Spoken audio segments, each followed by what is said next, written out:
What's up, tubers? Tio here, Simplistic Fishing.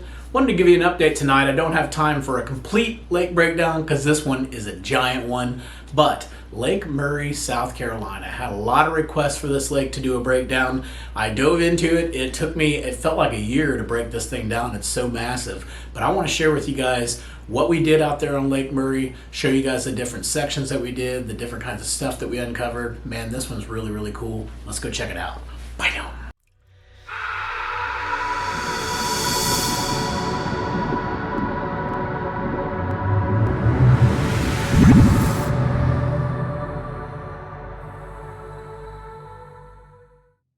Well, let's jump in here to Google Earth and let's take a look at this monstrous mammoth beast of a lake that is going to be Lake Murray, South Carolina. You can see Google Earth's even taking it a while because there's so many waypoints on this lake, so much good stuff to mark for you guys, but it is a complete lake breakdown of Lake Murray. And so you can see here while it's zooming in, we're going to take a look at these in different sections. So this is the entire lake. Obviously there's a ton of stuff out there, but I'm going to break this down for you and make it look a lot simpler than what you see. But that's the overall image for Lake Murray. Now let's go ahead and let's break this down by section. So over here in the west section, that's going to be everything in this section, basically from that little pinch point that's right in here, all the way up and then all the way over in here in this area as well. So that's going to be the west section.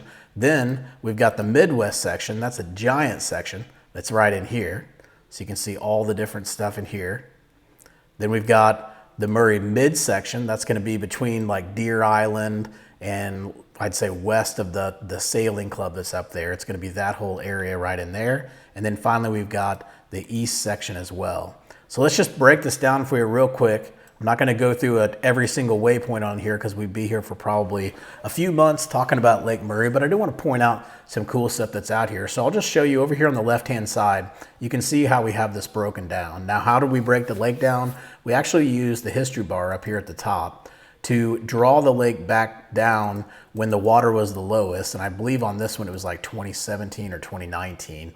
We got a pretty good image where we could see where the water was down. So let me see if I can find this hard spot in this saddle up here. I thought it was a pretty good little image. So I'm going to zoom in here.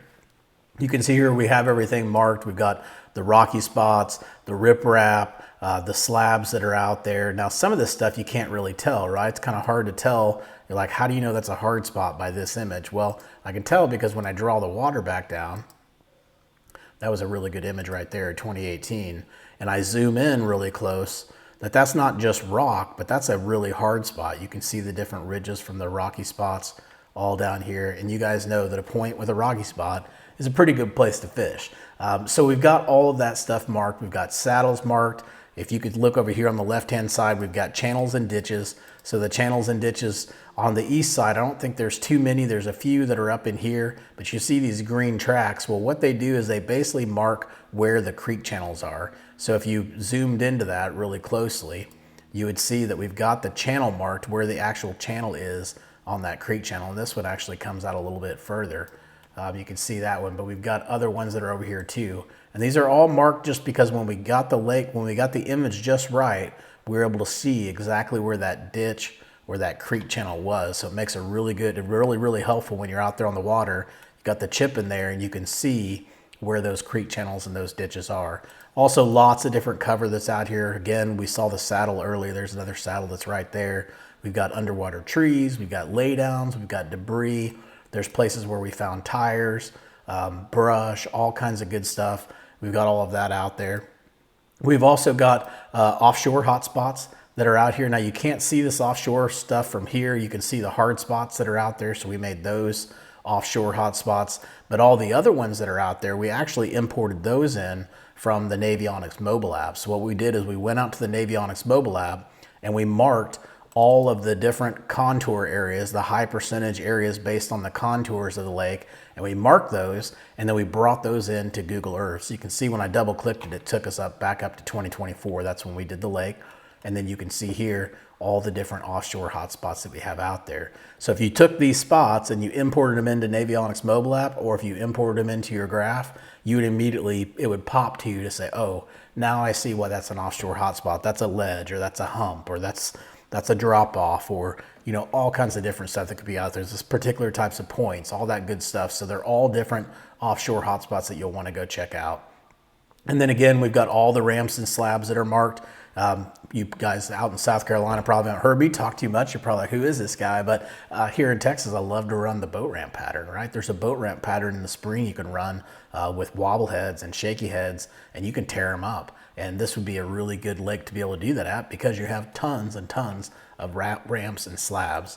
And then finally, last but not least, we've got rock. Now that's gonna be either shallow rock like riprap, rock that we found off the edges of the bank, all kinds of good stuff. You can see all the different rocky areas. So if you were out here starting your fishing trip, it would be really easy to break this thing down and say, okay, I'm gonna fish the east section. I'm gonna focus on rocky areas. Let's come in here and let's look at it and let's map out a plan for the day. Or maybe I'm just gonna fish shallow cover and I'm looking for laydowns and debris. Or maybe I'm just gonna particularly stick to offshore stuff. That's all I'm gonna pay attention to. So that's really the point of this, is not to go out there and say that every one of these waypoints has a fish on it. It's the ability to break the lake down to where when you're on the water, and especially when you're on a massive reservoir like this, and you want to know where the closest areas are where there's rock, well, that's really easy, because there are going to be marked for you. So you're going to be able to just zoom in on your graph, and it's going to say, hey, there's rock here, there's rock here, there's rock here, and you'll see that on your contour map. So real quick, before we finish up this video, I want to take you through all the different sections that we've got here. So we've got the Murray East, like I talked about. We've got Murray Mid. Again, that's going to be Lake Murray Sailing Club, all the way over here to where this little pinch point is. It's going to be Dreher Island. It's going to be just east of that area, and you can see all the different waypoints in here, the different tracks. This one's got a lot more brush and stuff in it. You know, each area has different things. It's always cool to see what they have. We've also got Murray Midwest. This is a giant section. It starts at that park we were talking about just a minute ago, and it goes all the way over here to this little pinch point that's right in here. So really, really big area. And then finally, last but not least, we've got the west section, and that's going to be that section from that pinch point all the way up into here. So lots of good stuff for you guys to take a look at. So anyways, that is really it. That covers us on the Google Earth side, so definitely go take a look at Lake Murray. This thing is pretty dang awesome. Lots of good stuff in here. Lots of good stuff for us to take a look at. Just incredible amounts of things to go out and fish. So go out and check out the website, simplisticfishing.com. We've got all these waypoints out there for you. You can either get the digital file. If you do that, we send you all the files, and then you just take the files, you copy them, and you paste them to an SD card, and then you're ready to put that in your graph. If you don't want to do that, you can buy the card directly from us and take the SD card option. So definitely go out there and check it out. We've got some good stuff out there for Lake Murray. Till next time, I hope you catch your PB. Take it easy.